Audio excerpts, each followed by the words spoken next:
سائل کہتا ہے کیا صحیح بخاری کی تمام احادیث صحیح ہیں؟ اگر ہاں تو اس میں اختلافی باتیں بھی ہیں، اور اسی بخاری سے شیعہ بھی دلیل لیتے ہیں، اس کی بھی وضاحت فرما دیں۔ جی ہاں، صحیح بخاری میں وہ تمام احادیث جو سند کے ساتھ مذکور ہیں وہ سب صحیح ہیں۔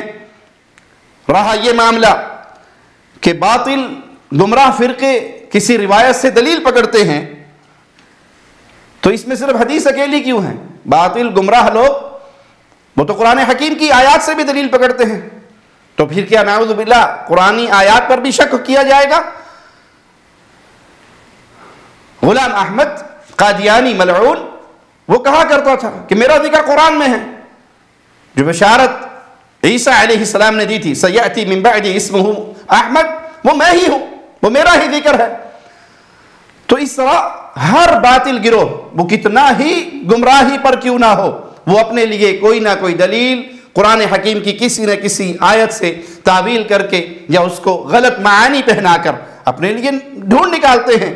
تو اگر کوئی صحیح بخاری کی کسی روایت سے اس طرح کا اپنے لیے کوئی مطلب نکال لیتا ہے تو اس کی بنیاد پر آپ احادیث پر شک کریں، اور جو صحیح سند کے ساتھ مذکور روایات ہیں صحیح بخاری میں اس پر انگلیاں اٹھائیں۔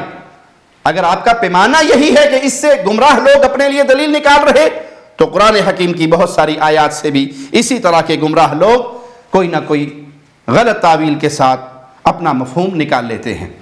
رہے رافضی اور سبائی، انہوں نے تو قرآن حکیم کی آیات سے بھی بہت سے ایسے مفاہیم نکالے ہیں جس کا اہل ایمان ہر دور میں رد کرتے آئے ہیں، اور جب تک اہل حدیث، اہل توحید، اہل سنت زندہ رہیں گے، رافضی سبائیوں کے ہر باطل اعتراض کا رد کرتے رہیں گے۔